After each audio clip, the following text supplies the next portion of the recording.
Hey guys, Kumaforno here. In today's video, I'm going to be telling you guys a few ideas for new operators I've got for Rainbow Six Siege. So, me and my friend James, big thank you to him because he's helped me so much with this. He's done a load of research for me, which has just saved me so much time. Effectively, what I'm going to do is we're going to have operations, so we're going to have one attacker, one defender, and I'll just produce a few videos and we'll see how it goes.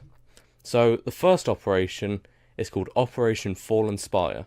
It's with the Italian GIS. So that's their counter-terrorism unit. Now the attacker is called Mara Viverna Fiore.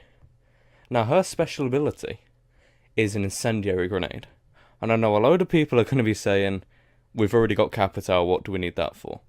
Well, the thing with Capitao is, it's an asphyxiating bolt, technically, but the problem I find is that it only fires in a straight line.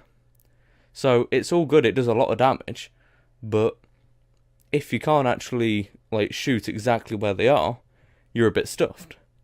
So the bonus of this is where that can't bend around corners, this can be bounced off walls, off doorways, and go around corners effectively. So effectively how it's going to work is it will make an area of effect on the floor, of fire obviously, that will burn deployable shields and barbed wire, and will hopefully deal about 10 HP per hit. And it'll probably do a hit maybe every 2/3 of a second or something, so about 2 hits every 3 seconds-ish. Because that's obviously changeable. We thought 5 was a bit too small. We thought if it did one every half second, then you'd be dead in 5 seconds, which is a bit iffy. It's also going to have a damage over time effect. So once you leave the area of effect, you have a 5 damage tick for 3 seconds, once every second after you leave it. It's a really good area denial sort of thing. Because I find quite often in places like house, you see people camping behind bookshelves in the little closet on the side, and if you haven't got anyone to breach, then you're a bit stuffed, because you can't really get to them.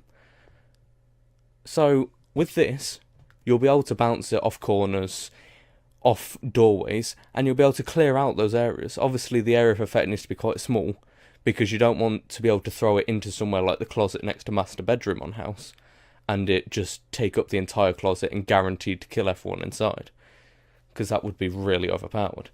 So it's going to have a fairly small area of effect, and not really last any more than about 7 seconds.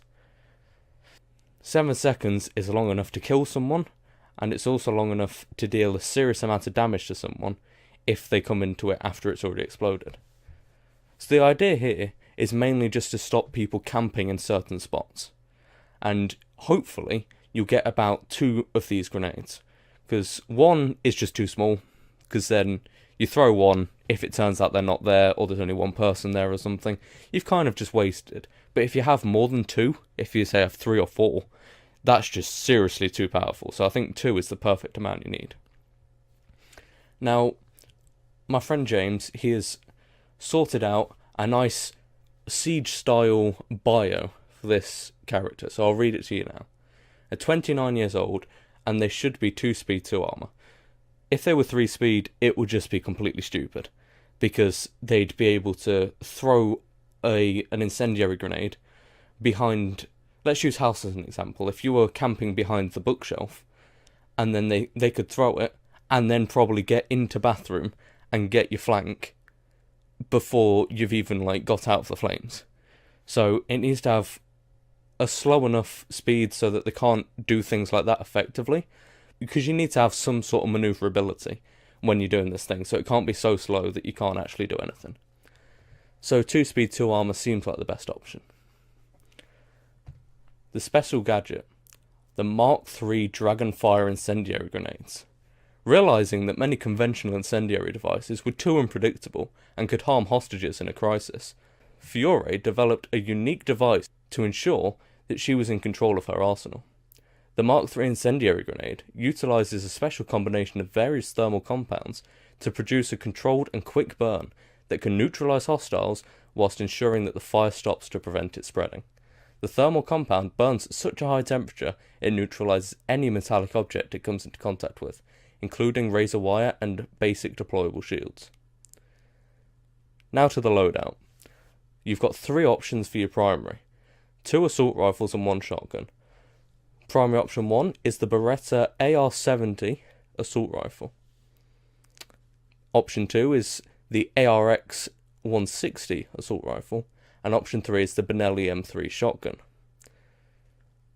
That gives you a choice of a higher damage assault rifle and a lower damage assault rifle, just so you've got more versatility, and a shotgun should you want to do that. Because they seem recently, with updates, to be wanting to give DLC operators as much flexibility as possible. For example, with Mira and Jackal, where they both got the shotgun that was a secondary and could be used as a primary too. And it's really nice because Jackal has an SMG, a shotgun, and an assault rifle, which he can all use to his advantage. Secondaries. The secondary option 1 is the Steyr, I hope I'm pronouncing this right, TMP. It's a machine pistol, effectively. And the option 2 is the Glock 17. We were going to go with the Glock 18 at first, because that has a fully automatic firing type. But then we figured that's just way too versatile, really. You need to either have one that's semi-auto or a machine pistol. So we figured we'll separate it and we'll just go with the Glock 17, which is a solid semi-auto 9mm. Now the gadgets, claymores and breaches. Because they're a 2-speed 2 armor, it's quite difficult, because normally if they're a slow operator, they'll have things like breaching charges and things like that. And if they're a faster operator, they'll have things like claymores. So we thought we'd go with the best of both worlds, really. So this means you can put claymores in a certain area, and you could actually be quite clever with this. If you know they're camping in a certain area, you could put a claymore outside of where they're going to run from, and then throw an incendiary into where they are. So then they have to either burn in the fire or come through to the claymore. And breaching charges, because you need some way of getting in. Well, that's it for Mara Viverna Fiore, the attack operator for this Italian DLC. The next Italian operator we're going to talk about is Alessandro Lockdown Altamura. It's a 34-year-old 2-speed 2 armor.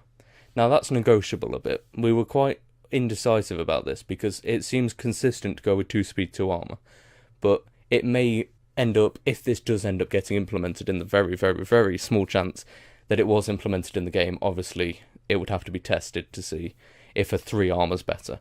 There definitely shouldn't be a 3-speed though, because that would be too powerful and doesn't really match their purpose.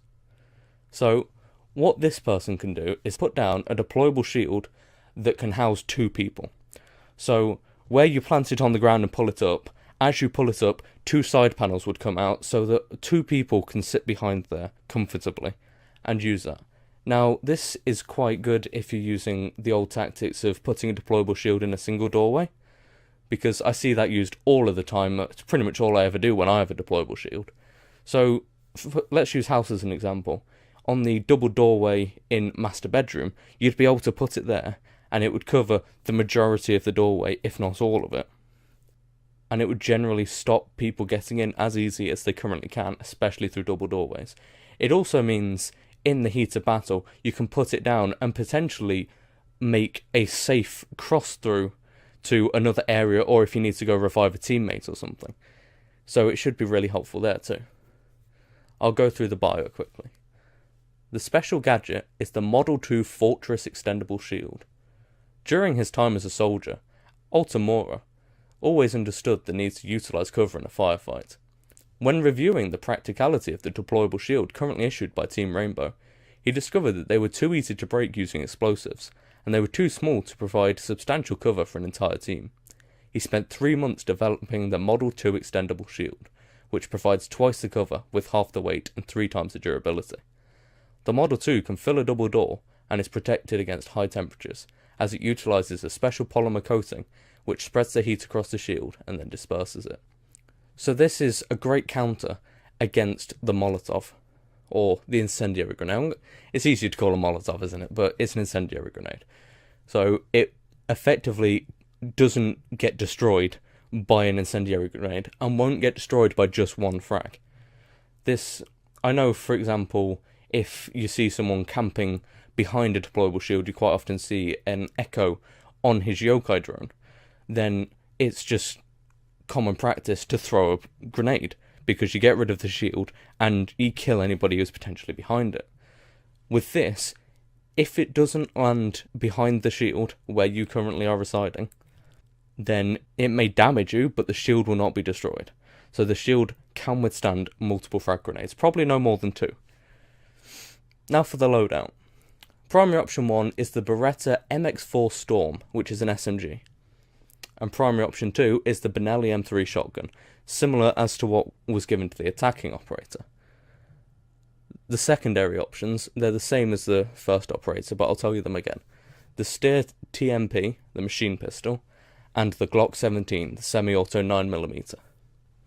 Now the gadgets are barbed wire and impact grenades. Now these barbed wires will be able to be destroyed by frag grenades and incendiary grenades, but it accompanies a shield like this well, because you quite often use barbed wire with a shield just so when they dive in they're pretty much immobile. But you need more when there's a double shield, because obviously there's more space you need to cover with the barbed wire. And impact grenades just for getting around generally. So that's all for the defending operator and Operation Fallen Spire.